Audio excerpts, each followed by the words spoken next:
Sure. Yep. So here we are, July 4th, 2018 at the Honeyberry farm, and doing one of my favorite things to do is just be out here in the berry patch and taking a look at how the progress of the harvest, the ripening is going. And I'm going to check out Borealis here. Now this orchard was planted in the spring of 2011. It's now 2018, so the bushes are mature. Now Borealis, it can get bigger with a little bit more water and more care. It can get 6 feet wide and about 4 or 5 feet tall. But this is a nice healthy little bush. So Borealis, one of the characteristics, it's dome shaped. It has a lot of foliage.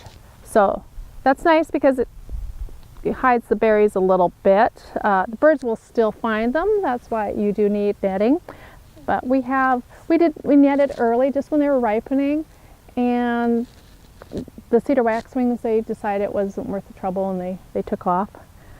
And the few robins that we have around, we have enough berries to share. But if you only have a couple plants in your yard, you'll want to nail down the netting, or else they will steal them.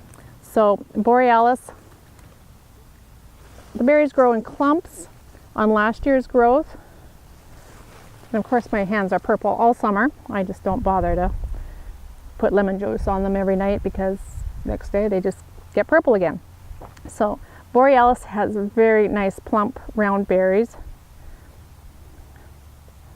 They just melt in your mouth.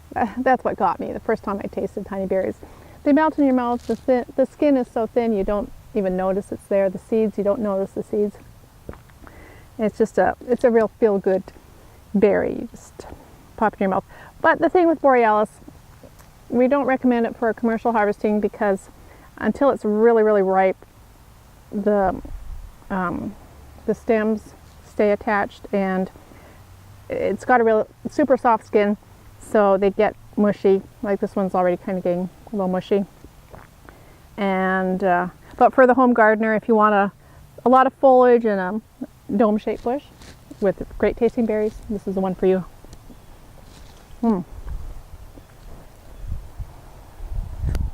Over here we have Tundra. We like Tundra because the berries drop so nicely. See, and no stems attached. They just pick off nicely. It's called a dry scar. That little, where the stems detach, it does not bleed usually when you pull it apart.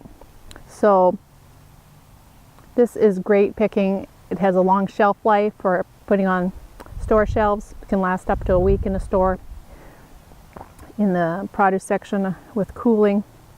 Good berries.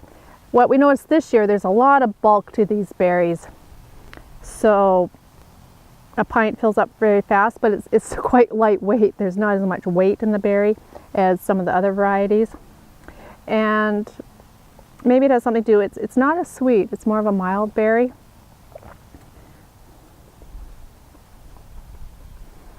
But very pleasant. Tundra is the berry that tastes most like a blueberry, just because it doesn't have as much zing. It's just more blueberry-ish. Well, this is really, really good still. They're still hanging on, but we will want to be harvesting these soon because they will drop. Any honeyberry, if it's ripe enough, long enough into the season, they'll lose a certain percentage. Well, they'll eventually lose all their berries, but the ripest ones will start dropping, and these are just, yeah, anytime you shake the berry, it's going to lose some of the ripest ones. But it's a more open bush. Both of these came from the University of Saskatchewan breeding program, and two of the first varieties that were released from the University of Saskatchewan. The drawback to these, I would say, is they are very low growing, so they hang down, and it's hard to harvest. When you lift up the branches, the berries drop, and it's hard to it's more difficult to harvest. For commercial harvesting, it's some of the newer varieties that are more upright growing are a lot easier to harvest. But for the home grower, it's still a very acceptable berry, and it ripens very early. It's Tundra and another variety called Indigo Gem are the two earliest varieties that we harvest. The first ones of the season that taste good early on. So, well, that's good for now. We'll move down to see a couple more here in a bit. You should, before you do anything,